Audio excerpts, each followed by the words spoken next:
Kemendagri cari solusi menyelesaikan 1,2 juta pegawai non-PNS.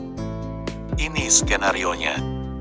JPNN.com, Jakarta, instansi pemerintah dilarang mengangkat pegawai non-PNS atau non-PPPK untuk mengisi jabatan aparatur sipil negara (ASN).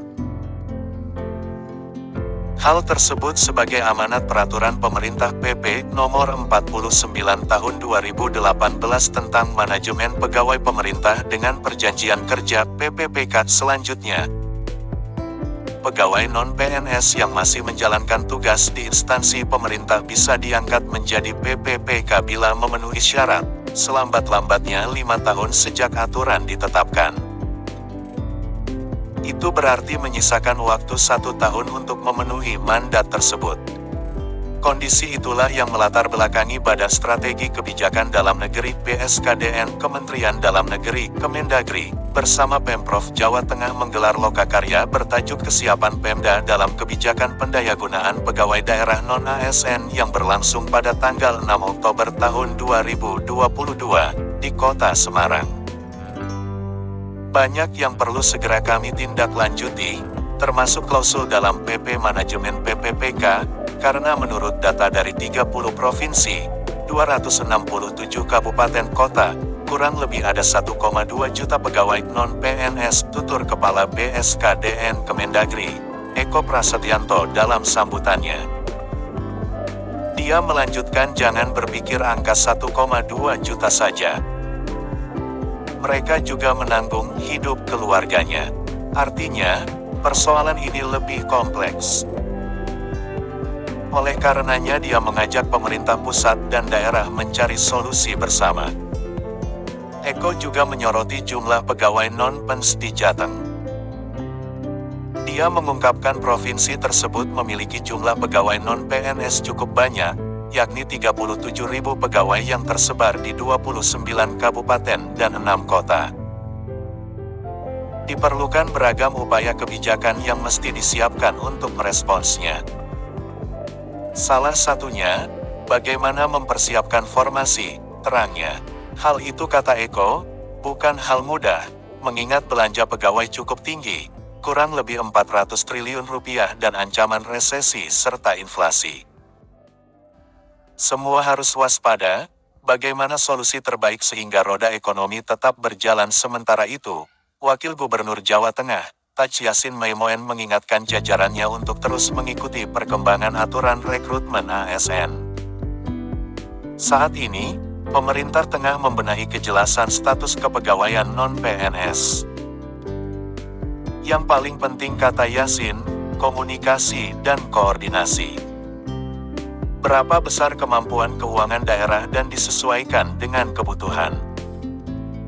Jangan sampai banyak pegawai non-PNS yang diterima, tetapi gaji masih di bawah UMR. Harus hitung betul, ucapnya. Pendataan pegawai non-ASN. Dalam paparannya, Deputi Bidang Sistem Informasi Kepegawaian, Badan Kepegawaian Negara (BKN), Suherman menjelaskan pihaknya telah melakukan pendataan non-ASN seluruh Indonesia.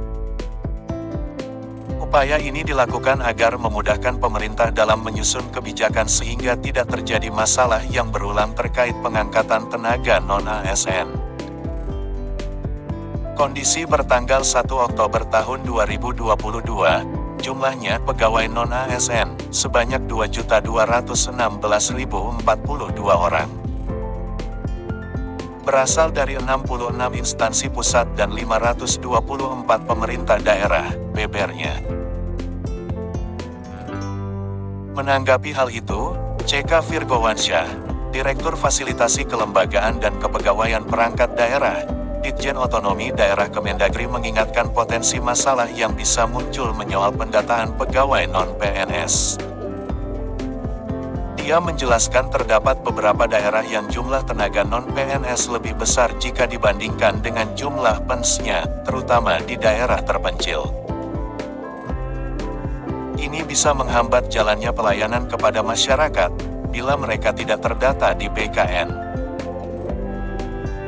Bagaimana solusinya? Ini harus diantisipasi, terangnya. Di sisi lain, Kepala Pusat Litbang Administrasi Kewilayahan, Kependudukan, dan Catatan Sipil, Muhammad Noval, menyimpulkan bahwa pemerintah pusat dan daerah perlu mempersiapkan kebijakan yang matang, terutama dalam pemutahiran data. Sekaligus melakukan validasi dan proyeksi ke depan terhadap kebutuhan formasi pegawai non-PNS yang akan menjadi PPPK. Berapa kebutuhan daerah, beban kerjanya, dan kemampuan pendanaan masing-masing daerah. Ini butuh kolaborasi, pesannya. Noval juga menjelaskan beragam masukan dan saran yang terhimpun dalam Lokakarya akan disampaikan kepada Menteri Dalam Negeri guna menyusun kebijakan tepat dalam pengalihan pegawai non-PNS menjadi PPPK.